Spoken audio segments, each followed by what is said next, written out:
of you have ever said or done something out of anger that you later regretted? Anger can either be constructive or destructive. A lot of us do unhealthy things with our anger. We get hijacked by our anger and end up erupting. Like when you stub your toe and suddenly you're cursing at the stupid coffee table.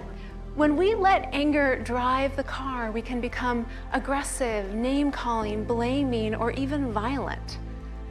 In essence, it's like you've put your 4-year-old self in the driver's seat.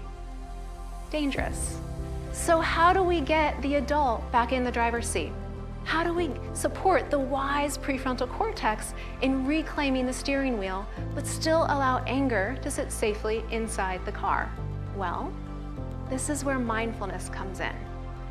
And to quote mindfulness expert Dr. Shauna Shapiro, mindfulness is paying attention with kindness and curiosity. Research has shown that mindfulness practices support the growth of the regulatory fibers from the prefrontal cortex to the lower regions of our brain, helping our wiser brain to come back online when anger is present. And the following mindfulness tools are key to growing a healthy relationship with anger. Breathe. Let's all take a deep breath right now. Taking deep breaths engages the parasympathetic nervous system and sends signals to our body that soothe the threat response, putting us back into a more relaxed state. So when you notice some tension or anger in your body, first practice slowing things down by taking deep breaths. Name it. A well-known study conducted at UCLA found that when you name your emotions, it puts the brakes on your physiological dysregulation and calms the amygdala hijack. So when you notice anger, without judgment say, "I feel angry," or "I feel tension in my shoulders." Do it differently. When you find yourself erupting with anger, try feeling compassion. Take a deep breath and say, "I'm hurting right now. How can I be kinder to myself and those around me?" Research on compassion indicates that it can decrease cortisol levels, the stress hormone, and increase the feel-good hormone, oxytocin. When you find yourself stuffing anger, try using your whole body to safely feel it.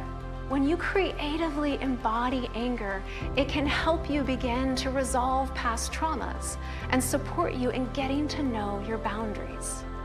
And finally, inquire. Your anger has been trying to tell you something, and it's time to listen. With genuine curiosity, ask your anger, "What do I need to see right now that I've been unwilling to face? What needs to be protected or supported? What action do I need to take right now?"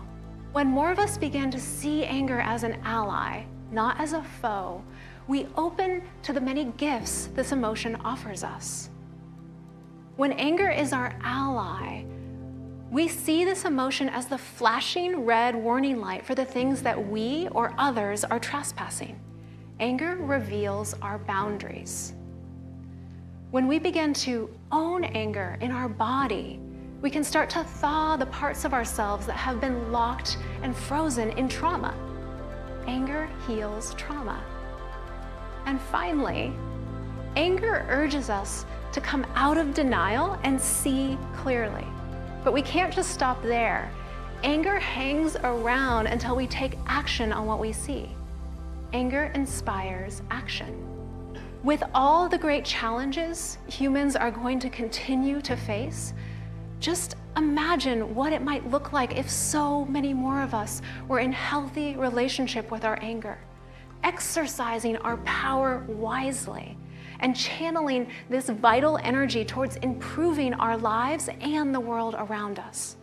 So the next time you feel angry, will you pause, take a deep breath, and get to know this potent ally?